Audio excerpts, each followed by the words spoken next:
Shalom, selamat malam. Hari ini kita berjumpa kembali. Kita akan merenungkan firman Tuhan untuk mengawali malam kita beristirahat.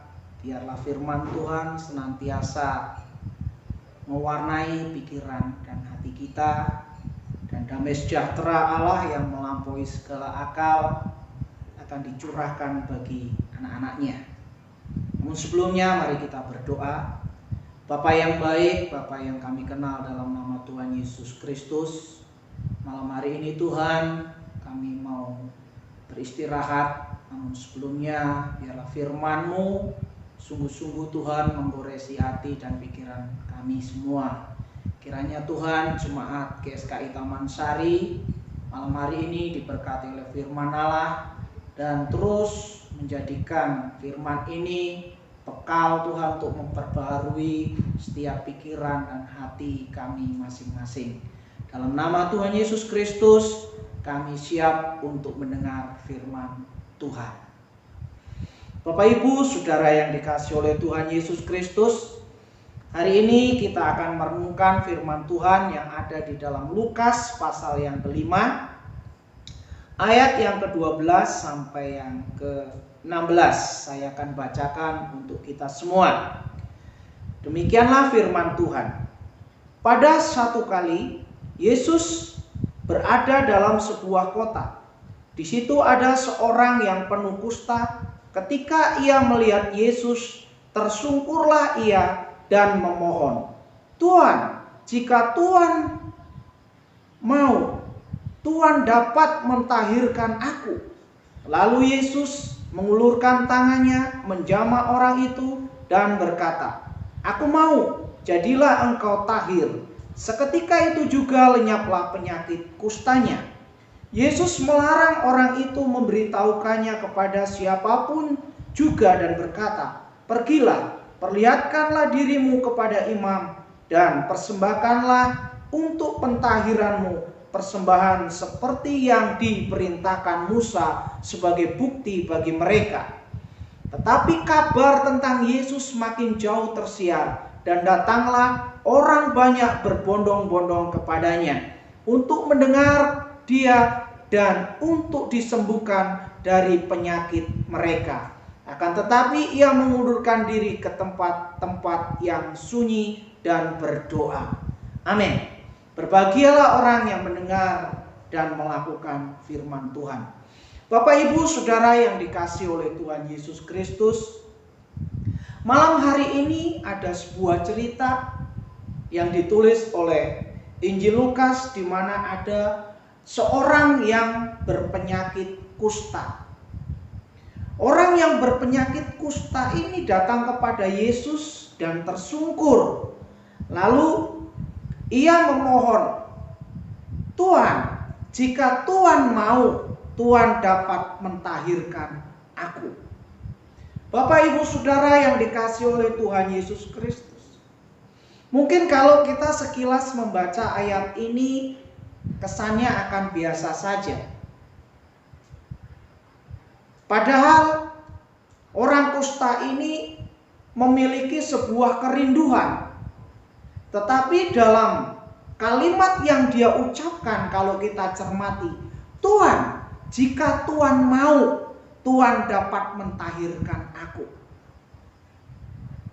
Sepintas ayat ini kalau kita dengar biasa, tapi kalau kita cermati, sepertinya orang kusta ini pesimis.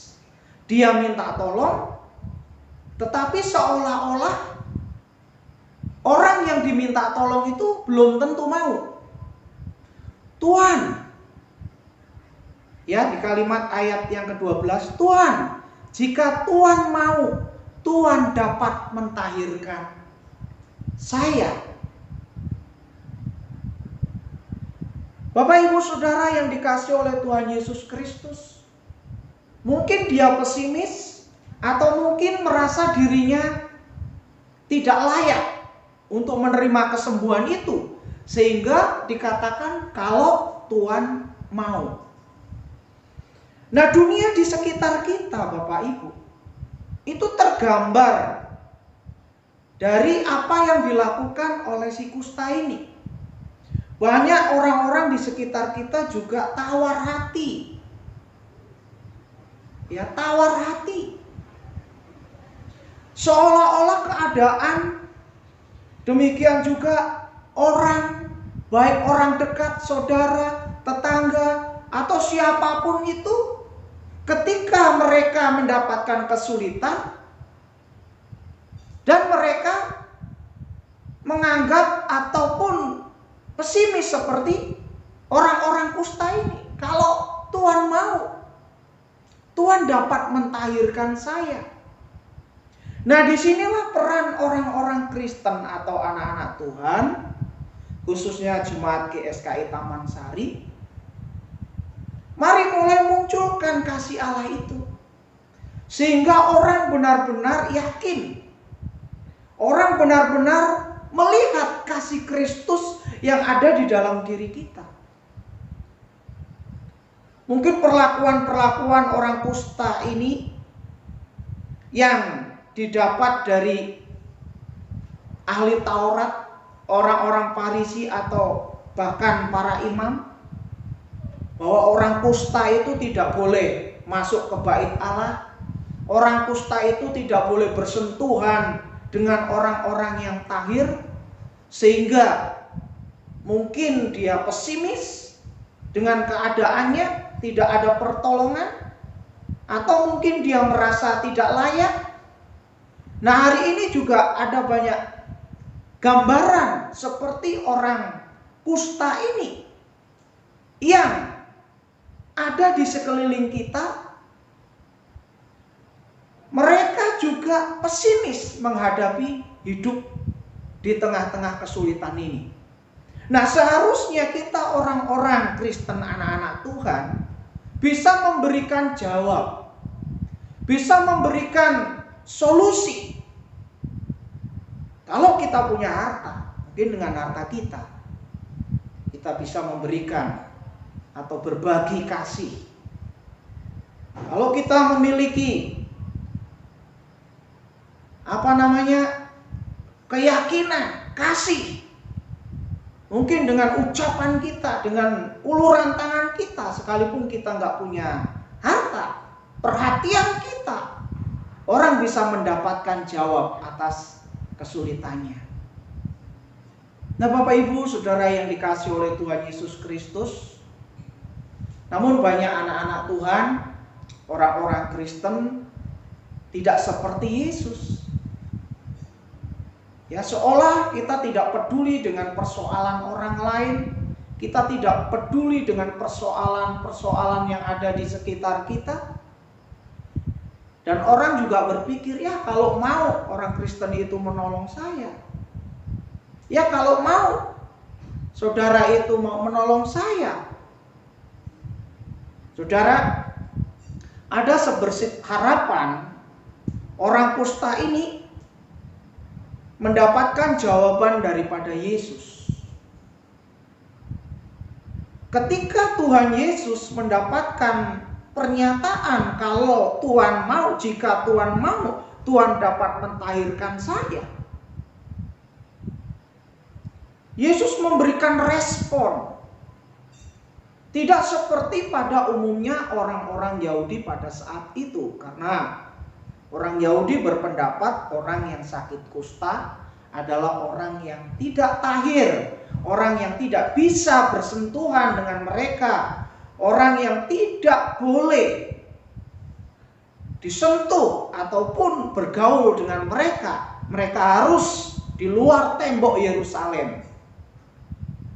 Demikian juga hari ini banyak orang-orang yang seolah-olah ada gap dengan golongan tertentu.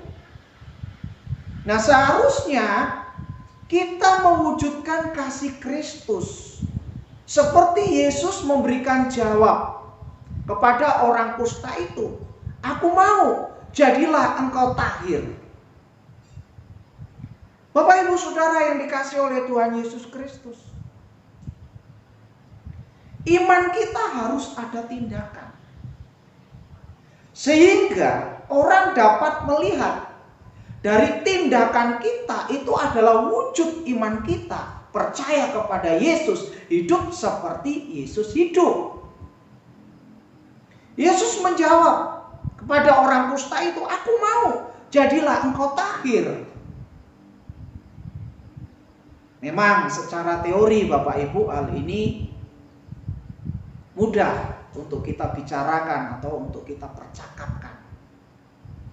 Tapi kita butuh latihan untuk kita mempraktekkan iman ini. Kadangkala kita menolong orang itu pandang muka.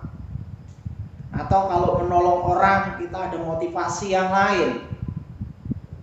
Nah, Bapak Ibu Saudara yang dikasihi oleh Tuhan Yesus Kristus, Tuhan Yesus tidak melihat apakah orang ini layak ditolong atau tidak.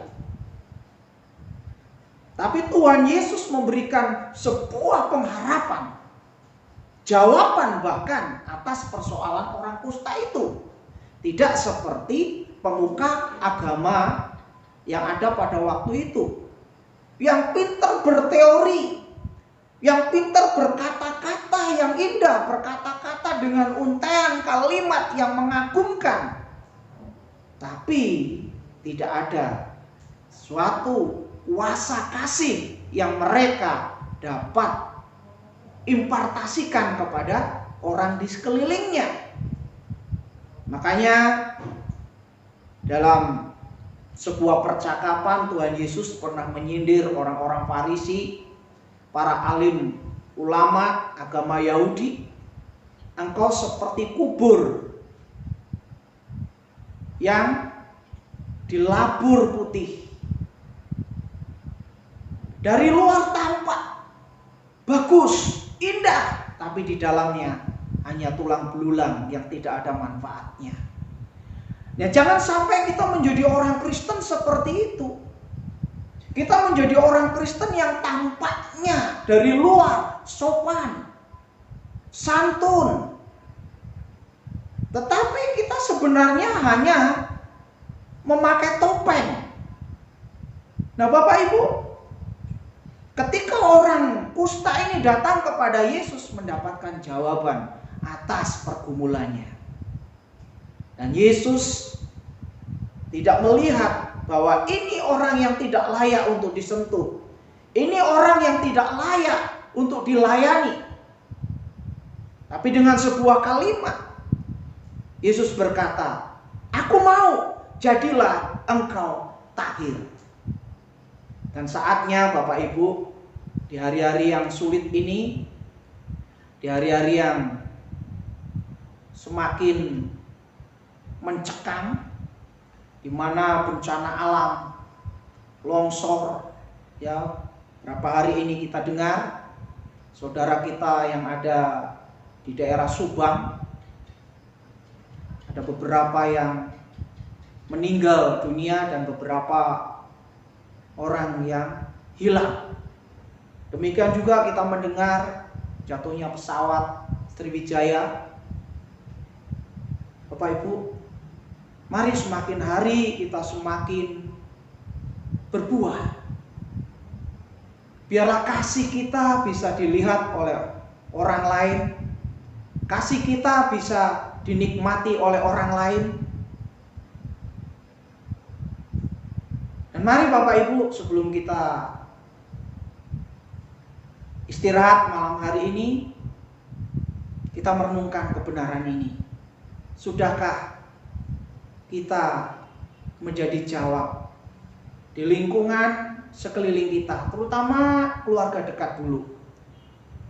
Sudahkah kita menjadi berkat? Oleh sebab itu, renungkan malam hari ini. Adakah kita seperti sindiran Tuhan Yesus yang dilontarkan kepada orang Farisi, alim ulama pada waktu itu? Engkau seperti kubur yang dilabur putih. Kita hanya menghiasi kekristenan kita.